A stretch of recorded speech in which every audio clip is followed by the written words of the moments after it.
आज यहाँ पर एक राउंड टेबल मीटिंग जो मुनक़िद हुई है all India Muslim minority organisation की तरफ से, जिसका मकसद यही है कि हमारे जो 2-3 अहम मसाइल हैं, जैसा आंध्र रियासत ने जो सब प्लान बनाए, यहाँ की हुकूमत खाली तमाशाई बनी हुई है, खाली वादे कर रही, तो आप ये सब प्लान आप क्यों इम्प्लीमेंट नहीं करते। और जो हिंदू एंडोमेंट्स जब है उनके पास कमिश्नरेट है, कोई वहाँ पर एक ही ज़मीन पर कब्जा होता है तो फ़ौरन जो ना कमिश्नरेट उसका नोट लेके उसको जेल के पीछे सलाखों के पीछे ढकेल सकता है। हमारे पास क्यों नहीं है? तो कमिश्नरेट मुस्लिम वक्फ बोर्ड को कमिश्नरेट में तब्दील किया जाए, बल्कि बहुत से जितने भी मकातब ख्याल के लोग हैं जो समझते हैं कि इसका तहफ़्फ़ुज़ इस ज़रिए से हो सकता है, तो उसके लिए ये हमारा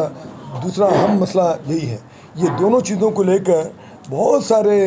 मुख्तलिफ़ सियासी और इंडिविजुअली मकातब ख्याल के लोग यहाँ पर मौजूद थे और तमाम लोगों ने इसकी भरपूर जो है ना इसका ऐलान किया है कि हुकूमत पर दबाव डालना चाहिए। हुकूमत को दबाव डालना हो तो क्या है, खाली राउंड टेबल मीटिंग से नहीं होता। राउंड टेबल मीटिंग तो खैर ये शुरुआत है, इसके बाद इसको जो है हम समझ रहे हैं कि धरना चौक के पास बहुत मैसिव एक धरना जो ना ये दोनों चीज़ों को लेकर है ना होना चाहिए। तो इतवार के दिन जो है ना हम 21 तारीख को तारीख भी तय कर ली है, क्योंकि अगर हम सिर्फ बात करके चले जाएंगे तो तारीख है ना ये नहीं होती फिर, तो इसलिए इस स्टेज के थ्रू हम तारीख भी जो है ना ऐलान कर दिए हैं 21 को। उसके बाद फिर उसका जायज़ा लेने के लिए फिर 25 तारीख को फिर दोबारा यहाँ पर हम बैठने वाले हैं। तो यहाँ पर अब ये मुस्लिम माइनॉरिटी ऑर्गेनाइजेशन के साथ साथ जो है ना दूसरे जैसा ऑल इंडिया तंजीम इंसाफ है और अपनी आवाज़ तंजीम है और दूसरे अपना दूसरी जो तंजीमें हैं SC/ST/BC हमारे सनाउल्लाह साहब का वो है और पीस आर्मी है, ऐसे कई ऑर्गेनाइजेशंस हैं। हम तमाम ऑर्गेनाइजेशन से जो भी इस मामले में जो है ना दिलचस्पी रखते हैं कि हाँ भाई इस ज़रिए से इस कौम का जो है ना तरक्की हो सकती है, तो वो तमाम लोगों से हमारी अपील यही है कि बिला लिहाज मज़हब व मिल्लत, बिला लिहाज यानी सियासी इसके आप तमाम लोग अगर इसमें शामिल हों तो एक बहुत बड़े तबके का जो है ना फ़ायदा हो सकता। इससे चूँकि सच्चर कमेटी की रिपोर्ट और रंगनाथ मिश्रा कमीशन की रिपोर्ट में जाना नहीं चाहता, उसमें जो लिखा हुआ है कि दलितों से भी बदतर हालत मुसलमानों की है। तो जब तक इन तमाम चीज़ों को जो है ना मरकज़ी हुकूमत और रियासती हुकूमत नहीं देखेंगी, खैर मरकज़ी हुकूमत क्या देखेंगी हम तमाम को मालूम है, तो रियासती हुकूमत है ना कुछ कर सकती है, तो हम रियासती हुकूमत के ऊपर यही दबाव डालना चाहते हैं कि भाई आपने बहुत सारे वादे किए थे, ये एक बहुत इम्पॉर्टेंट वादा है जो पड़ोसी रियासत में उन्होंने अमल किया, तो आप भी अमल करना चाहिए। और जब हिंदुओं के लिए एंडोमेंट कमिश्नर है तो यहाँ पर कमिश्नरेट क्यों नहीं रह सकते तहफ़्फ़ुज़ के लिए, इसलिए क्या 85% से ज़्यादा कब्ज़े हो गए और ये 15% बचने वाले नहीं हैं। तो जब तक जो है ना वो बिल्कुल ठोस तरीके से क़ानूनी कार्रवाई नहीं होगी तो वो जो है ना लोगों को महसूस होना चाहिए कि हाँ भाई अगर मैं एक ही ज़मीन के ऊपर भी कब्ज़ा करूँगा तो जेल की सलाखों के पीछे ढकेला जाऊँगा।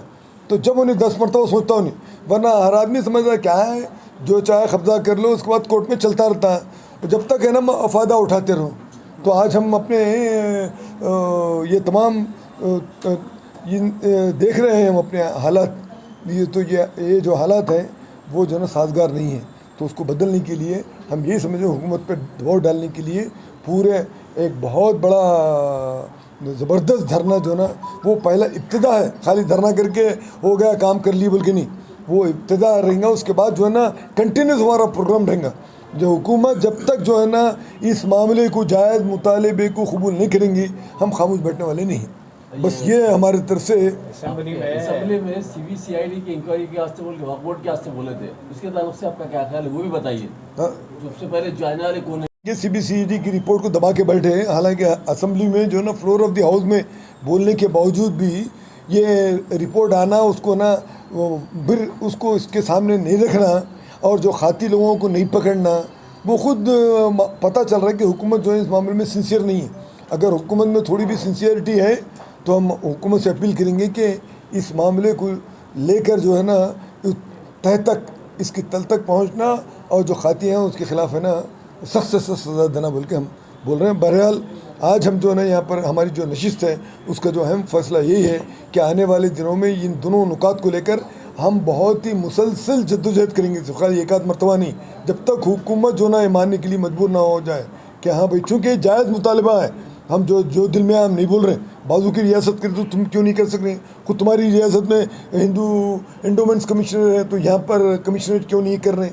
तो ये जायज़ मुतालबा है। मुझे उम्मीद है कि इसमें सिर्फ खाली मुसलमान भी नहीं, जितने भी डेमोक्रेटिक और सेकुलर सेक्शंस हैं वो लोग भी शामिल होंगे। हाँ भाई ये लोग जो कर रहे हैं वो बहुत ही जायज़ मुतालबा है, हर आदमी को इसके मामले में सपोर्ट करना चाहिए। बोले बस यही हम अपनी तरफ से तमाम तंजीमों की तरफ से मैं यही कहना चाहता हूँ। शुक्रिया। माइनॉरिटी ऑर्गेनाइजेशन की जानिब से एक राउंड टेबल कॉन्फ्रेंस रखी गई। इस कॉन्फ्रेंस के अंदर मुतालबा ये था हुकूमत तेलंगाना से कि औक़ाफ़ी जायदादों का जो है तहफ़्फ़ुज़ बहुत ज़्यादा ज़रूरी है, जबकि चीफ़ मिनिस्टर साहब उनकी हुकूमत आने से पहले उन्होंने कहा था कि मेरी हुकूमत आ गई तो मैं 4 महीने के अंदर ही 4 महीने के बाद बराबर जो है औक़ाफ़ी जायदादों को वापस दिला दूँगा और जुडिशल पावर दूँगा, ख़ास तौर से जो है कमिश्नरेट का क़याम अमल में लाऊँगा। तो आज 7 साल हो गए हैं, अब तक जो है कुछ भी नहीं हुआ है। इस ताल्लुक़ से हमारा मुतालबा है हुकूमत तेलंगाना से कि जल्द से जल्द वक्फ़ बोर्ड को जो है जुडिशल इख्तियारात दिए जाएँ और कमिश्नरेट का क़याम अमल में लाया जाए। जो कीमती अराज़ी है औक़ाफ़ी, वो जो कब्ज़े पे जो लोग बैठे हुए हैं उनसे वापस ले ली जाए। सोशल एक्टिविटीज रखने वाले ये सब लोग महीने में एक बार मीटिंग करना, हर डिस्ट्रिक्ट के अंदर एक कमेटी बनाना और वो कमेटी आइडेंटिफाई करना कि कहाँ औक़ाफ़ी जायदादें जो है उसके ऊपर कब्जे हुए हैं उसका रजिस्ट्रेशन कैंसिल करना, वो कमेटी के अंदर डिस्ट्रिक्ट रजिस्ट्रार को भी रखना। लेकिन आज वो कमेटी कायम होके 5 साल हो गया है, उसके ऊपर हुकूमत तेलंगाना ने कोई काम नहीं दिए जाएंगे। हमारे पास कोई काम नहीं हो सकता।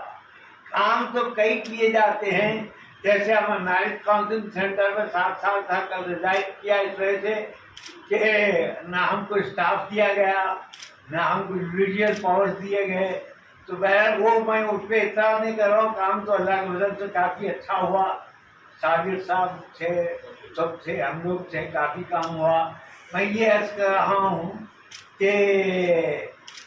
जब तक जुडिशियल पावर्स नहीं दिए जाते हैं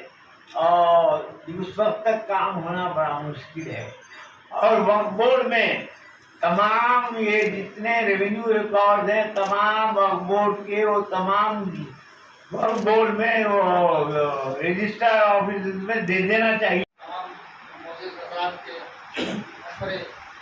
चीज़ें यहाँ पे जो तस्करे में आए, मेरा नाफिज ख्याल ये है कि इनको एक रिकॉर्ड के तौर पर महफूज किया जाए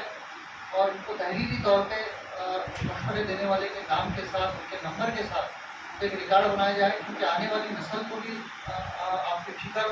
और आपके जज्बात ट्रांसफ़र हो। क्योंकि बहुत मखसूस लोग ही यहाँ पे मौजूद हैं कि तमाम कम्युनिटी तक ये बात जाने के लिए अगर हम इसको तहरीरी तौर पर महफूज करेंगे और साथ ही साथ अखबार के मजाज के लिए भी के इल्म में भी ये बात आना चाहिए कि हम जो गवर्नमेंट प्रेस कॉन्फ्रेंस के जरिए हम जो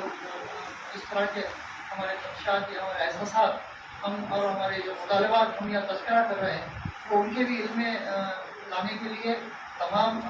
ऑफिस से लेकर के मुतालिका तमाम मौजूदारों को बिलखुसूस अफियती एडवाइज़र के तौर पर जो मौजूद मौसूफ है उन तक, और जो अफियती नुमाइंदे के तौर पर एक